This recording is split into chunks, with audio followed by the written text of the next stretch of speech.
Hey homies, welcome back to a brand new video. So today we're going to be talking about Riser Akuma or Itachi Sharingan V2. This is the second version of Itachi Sharingan that we currently have in game.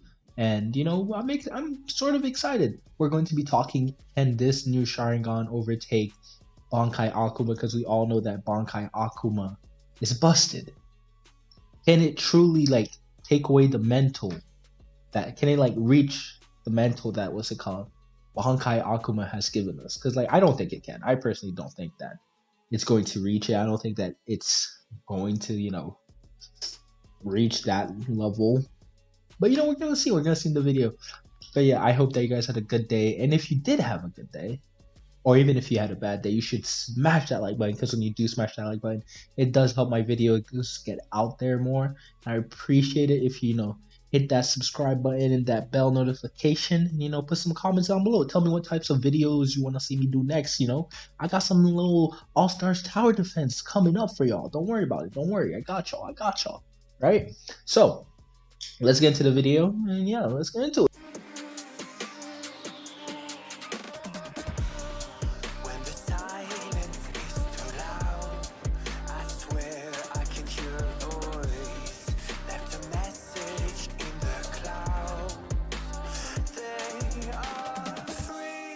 Right, so with Riser's Akuma, we have three moves. The first one being Hawk Illusion, followed by what's it called? Pain. It's just like pain. I don't know why it's pain, but it's pretty much Genjutsu, so it's kind of like a second illusion of sorts. Then we have the third move, which is a Fire Blaze. Pretty sure all Ryan and what's it called? Bankai. All of them boys have they all have that thing where they have the Amaterasu. So Fire Blaze is Amaterasu. That's broken as always. So we're gonna test this out. So I've already tested out, so I already made my opinion, and I really do not think that Riser Akuma can take the mantle of what's it called? Bankai Akuma, for one of two reasons. The first one is being the Genjutsu, right?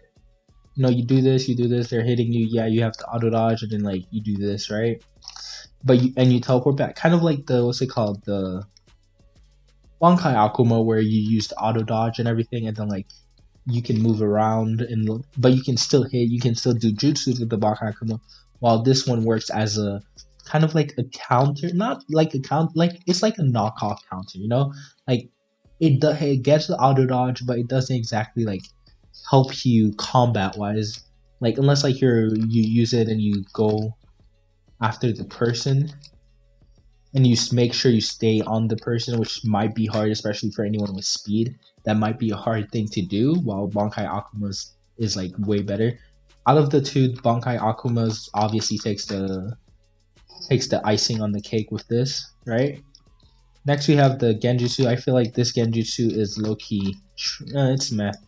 So let's look at it right here. You teleport to them as you do the Genjutsu. This is not a bad combo, but one big downside that you may not realize is that even though you do all that, you should, it does not last as long as it should, or as any Genjutsu should, because as of the current update right now, people are still able to move around in them and everything. I'm pretty sure that they're adding another second to the stun.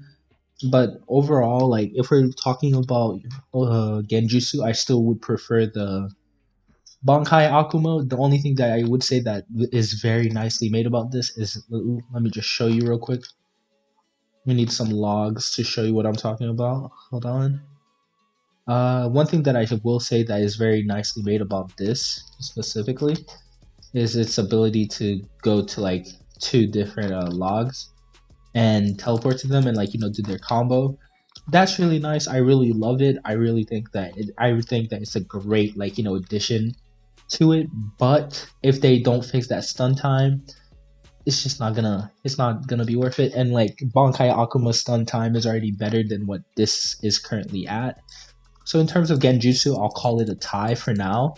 Maybe Riser Akuma's has a little edge, but definitely Bankai Akuma has more of a what's it called, it has the same reach, but Bankai Akuma lasts a little bit longer, while Riser Akuma is good for combo extenders and combo starters because it teleports you right behind the person. So that's a very viable option.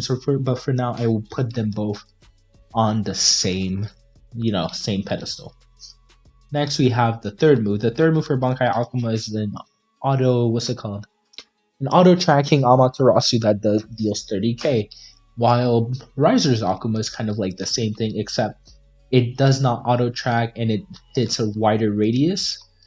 So like the downside to this, the pure downside to this is that even though like you have all of this and everything, there's still the chance that if someone's fast enough or if you don't stun them prior, unlike Bankai Akuma that already has that auto track, makes it like so much easier to use.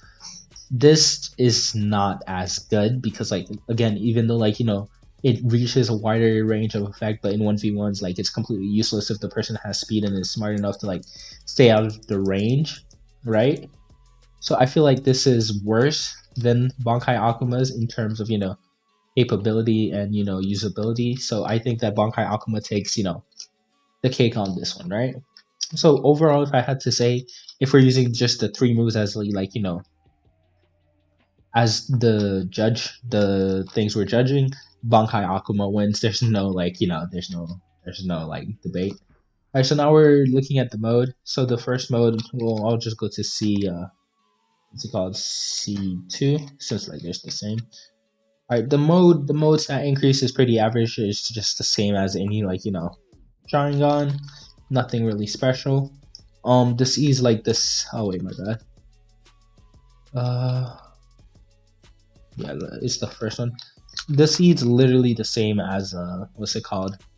As well, the seed's exactly the same as a regular Bankai Akuma. Like what's it called? The seed doesn't change. It's just regular Bankai Akuma, except that unlike everything else, the Q does not teleport you when you go into your third stage. And again, stats, they're pretty much the same. Your C spec for the first move, for the first one is just the regular Itachi, the first regular Itachi thing that just brings you behind them. So like the teleportation move, like it's not bad, but I wouldn't like Bankai Akuma does it better. And then like once you go into your C3 or C2, it becomes part of your Q. Overall, like if anything, I would say like the best thing about this Genkai is the Spartan model. It was very well made, especially the shield. Like because I know that Riser really wanted this shield. Like it looks very nice. The model, like look at this. Then the black color too, like oh, they did a very nice job. They always do a good job with the model, even if like the KG is not like really goated. But yeah, like also one thing that I would say if I was to compare the Bankai Akuma C3 to this, I would definitely say that the Bankai Akuma C3 is what's it called? What's the word? The Bankai Akuma C3 is completely is way better because well this is better in terms of like C and like reach. This has more of a reach than Bankai Akuma for sure. But listen. But Bankai Akuma just has more like abilities, especially just because of the Q, and it's like way better. And also this also has a full Susanoo. I can't exactly showcase that yet. I will most likely do a separate video on that later. Probably make like a minute or 2 minute long, depending on like what's it called, how it goes. Because again, like I I've been trying to farm for that, but he spawns at like what's it called, the 15th level. Like all of them, the rest of them. So it's kind of hard trying to get it because like there's 4 others and like they each have a spawn spawn chance. So that's kind of scuffed in my opinion, but shrug. But what's it called? Overall, if we're looking at it from an unbiased standpoint, Bankai Akuma wins hands down. There's no competition. The Genjutsu, somewhat like the Genjutsu is the only thing that tied in. The third move, trash compared to Bankai Akuma. The auto track is crazy. The first move, the what's it called? The auto dodge, Bankai Akuma does it way better. The mode's the only thing that's like somewhat nice, but even then, like the Bankai Akuma mode's better because of the Q, and then like even though the C for the Riser Akuma has more reach, the Q for Bankai Akuma giving you that extra teleport and then the C is just like a good combo extender, good combo starter. So overall, I'll give this Riser Akuma a solid 8.5 out of 10. I'm pretty sure that, like, out of all the past KGs, this is like, this reaches the lowest that I've given, like, especially for an Akuma. Like, I haven't given an Akuma like an 8.5 in a while. Yeah, this is my honest opinion. I don't really think that this is good. Again, I said the same thing about Forge in one of my first videos about it, and I was quickly proven wrong. So don't really quote me on that. But yeah, this is my belief, and this is what I think. Yeah, that's pretty much it. If you guys enjoyed the video, don't forget to leave a like, comment, subscribe, and I'll catch you guys next time.